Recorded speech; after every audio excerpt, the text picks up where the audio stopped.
Today I am going to discuss about the second function of management, that is organizing.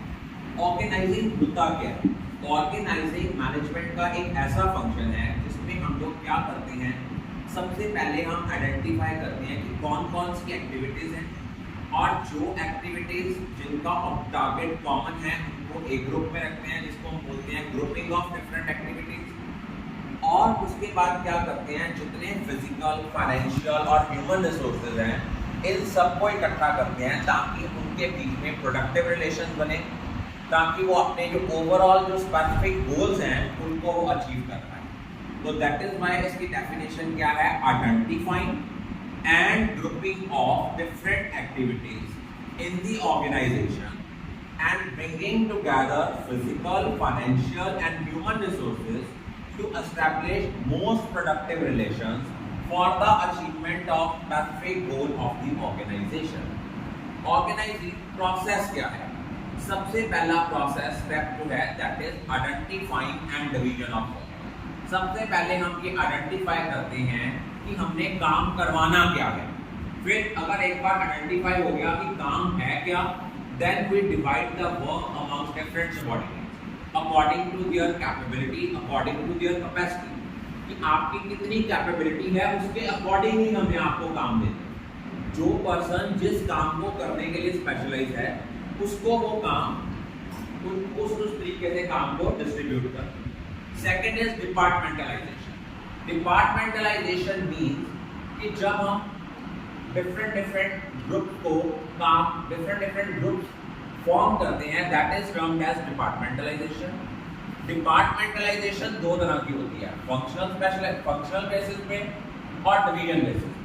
For example, जब हम department बनाते हैं, purchase department, sales department, finance department, ये हमारा functional departmentalisation है, functions के basis पे। Divisional departmentalisation कब होती है, जो मल्टी प्रोडक्ट फर्म है। फॉर एग्जांपल, एक फार्मास्यूटिकल ऑर्गेनाइजेशन है जिसके मल्टी प्रोडक्ट्स आते हैं, ऑर्थो के प्रोडक्ट्स भी आते हैं, कार्डियक में मेडिसिन भी आती हैं, पेडियाट्रिक की मेडिसिन भी आती हैं। वो अगर डिपार्टमेंट्स को डिवाइड करते हैं तो बोलते हैं डिविजनल डिपार्टमेंटलाइजेशन। एक बार हमने आइडेंटिफाई कर दिया काम है क्या, काम बांट दिया, बांटने के बाद देखा डिपार्टमेंटलाइजेशन भी कर दी। नेक्स्ट है असाइन, इस पर्सन को वो काम असाइन करना है। फॉर एग्जांपल, हमने कह दिया स्कूल में फंक्शन होना है, सबसे पहले आइडेंटिफाई किया स्कूल में फंक्शन होना है। स्कूल के फंक्शन के लिए डिफरेंट हमने उसमें देखा कि उसमें स्टेज हैंडलिंग भी है, डेकोरेशन भी है, कैटरिंग भी है, डिसिप्लिन भी है।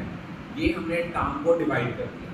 डिवाइड करने के बाद डिपार्टमेंट बनाए कि ये जो फाइन आर्ट्स डिपार्टमेंट है वो डेकोरेशन का काम देखेगा, लैंग्वेज डिपार्टमेंट जो है वो स्टेज हैंडलिंग का काम देखेगा, स्पोर्ट्स डिपार्टमेंट जो है वो डिसिप्लिन का काम देखेगा और फूड प्रोडक्शन डिपार्टमेंट जो है वो कैटरिंग की अरेंजमेंट्स को देखेगा। उसके बाद असाइन करना, किसको कौन सा काम असाइन करना है। हम हमेशा उस पर्सन को काम असाइन करते हैं जो पर्सन उस काम को करने के लिए स्पेसिफिकली स्पेशलाइज्ड होता है। उसके बाद नेक्स्ट हमारा स्टेप आता है एस्टैब्लिशिंग रिपोर्टिंग रिलेशनशिप, कि जितने वर्कर्स हैं उन्होंने अपने नेक्स्ट अल्टीमेट बॉस को रिपोर्ट करना है। वो हमें पता होना चाहिए कि अल्टीमेट बॉस कौन है और किसको हमने रिपोर्ट करना है, किसको हम अकाउंटेबल हैं, किसने हमारे से जो है पुष्टि करनी है कि अगर काम नहीं हो पाता। अब ऑर्गेनाइजेशन की इंपॉर्टेंस क्या है, ऑर्गेनाइजिंग।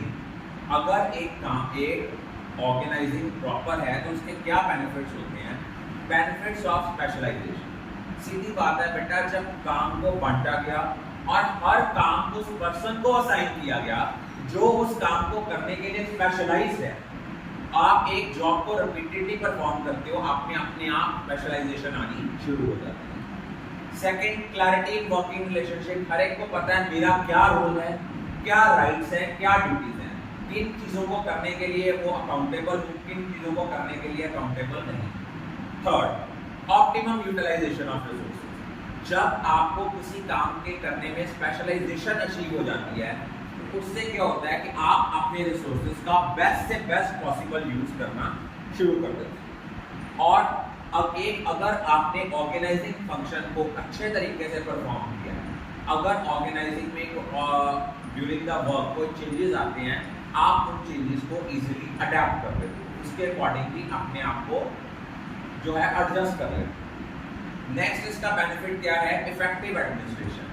जब स्पेशलाइजेशन भी है, काम भी स्मूथली चल रहा है, रिसोर्सेज की भी ऑप्टिमल यूटिलाइजेशन है, इट मींस ऑर्गेनाइजेशन की जो एडमिनिस्ट्रेशन है वो इफेक्टिव होगी। कैसे होगी, मान लो अगर एक ऑर्गेनाइजेशनल हेड है, उस ऑर्गेनाइजेशन में काम करते हुए लोग जो हैं they are specialised in doing their work, वो अपने रिसोर्सेज का कोई मिसयूज नहीं कर रहे, सबको पता है उनकी क्या वर्किंग सिनेरियो है, कैसा सिस्टम है।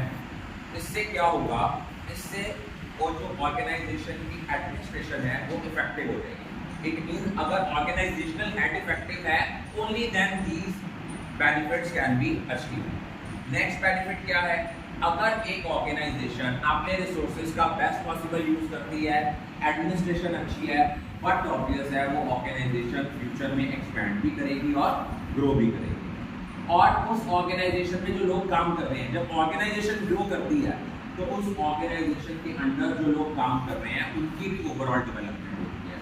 तो इसका लास्ट बेनिफिट है development of personal. I think all of you are clear.